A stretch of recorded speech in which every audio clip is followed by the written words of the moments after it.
ফলটাকে আজকে হারভেস্ট করবো। ফলটা দেখো, প্রায় মোটামুটি 4টেতে 1 কেজি হয়ে যাবে। রস নিয়ে কোনো কথা হবে না, রস একদম ভরপুর রয়েছে। খোসাটা একটু যদি পাতলা হতো তাহলে খুব ভালো হতো।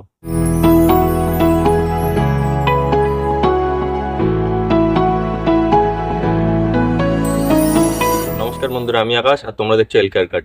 আজ থেকে বেশ কয়েক বছর আগে আমাদের এখানে মালটা হবে বা মুসম্বি যেটা আমরা বলি, সেটা হবে সেটা ভাবাই যেত না। আর হলেও সেটা প্রচন্ড টক হতো, খাওয়ার মতো হতো না। তবে বর্তমানে আমাদের বেশ কিছু ভালো জাত পেয়েছি, যেগুলো এখানে আমাদের বাংলার মাটিতে খুব ভালো হচ্ছে এবং খুব মিষ্টি হচ্ছে। তার মধ্যে এই একটা গাছ দেখছো, এটা হচ্ছে ভিয়েতনাম মালটা। এটা একটা 12 মাসি জাত। কত রকমের ভালো মালটা গাছ রয়েছে, তার মধ্যে একটি হচ্ছে ভিয়েতনাম মালটা। বড় বড় ফল হয়, দেখো ফলটা দেখেই বুঝতে পারছো, ম্যাসিভ সাইজ হয়েছে।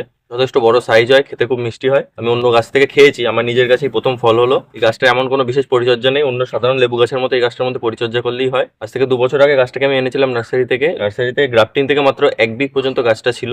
সেই গাছটা আজকে বড় হয়ে এত বড় হয়েছে 2 বছর পর। আনসিজনে একটা মাত্র ফল এসেছিল, সেই ফলটা এখন বড় হয়ে গেছে। আর সিজনে দেখো কতগুলো ফল এসছে। এই যে এখানে কিছু ফল রয়েছে, এখানে কিছু রয়েছে, ওই সাইডেও কিছু ফল রয়েছে। এই গাছটার ফল সেট হওয়ার প্রবণতা খুব বেশি, কমই ফল আমি ঝরতে দেখেছি এই গাছটাতে। গাছটা তোমরা লাগাতে পারো, খুবই ভালো গাছ।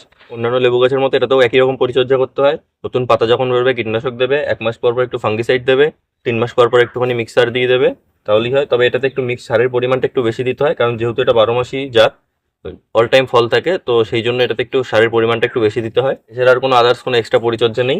তো এখন ভিডিওটা করার মেনলি কারণ হচ্ছে আমরা এই ফলটাকে আজকে হারভেস্ট করব।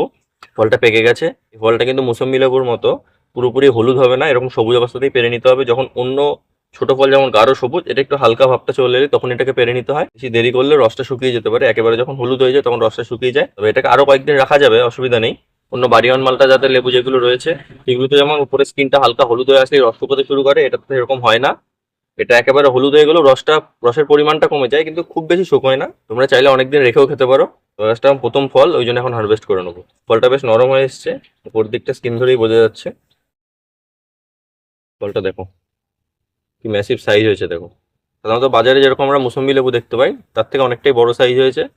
প্রায় মোটামুটি 4টেতে 1 কেজি হয়ে যাবে। তাহলে নিচে গিয়ে এটাকে কাটবো, তারপর কেমন খেতে বলছি।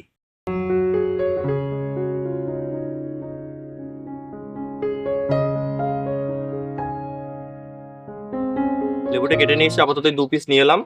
দেখো লেবুটার ভেতরটা দেখো পুরো হলুদ হয়ে রয়েছে, ভেতরটা পাল্পটা পুরো হলুদ। যা বুঝলাম লেবুটা বড় হলো, খোসাটা একটু মোটা। দেখা যাক কেমন খেতে হয়। রস নিয়ে কোনো কথা হবে না, রস একদম ভরপুর রয়েছে। খেয়ে দেখা যাক কেমন লাগে। দেখো চাপতে পারছি না, একটু চাপলেই দেখো কিভাবে রস করছে। প্রচন্ড রস রয়েছে। খেয়ে দেখা যাক কেমন খেতে। হুম, যথেষ্ট মিষ্টি রয়েছে। খোসাটার জন্য একটা ফ্লেভারটা খারাপ লাগছে।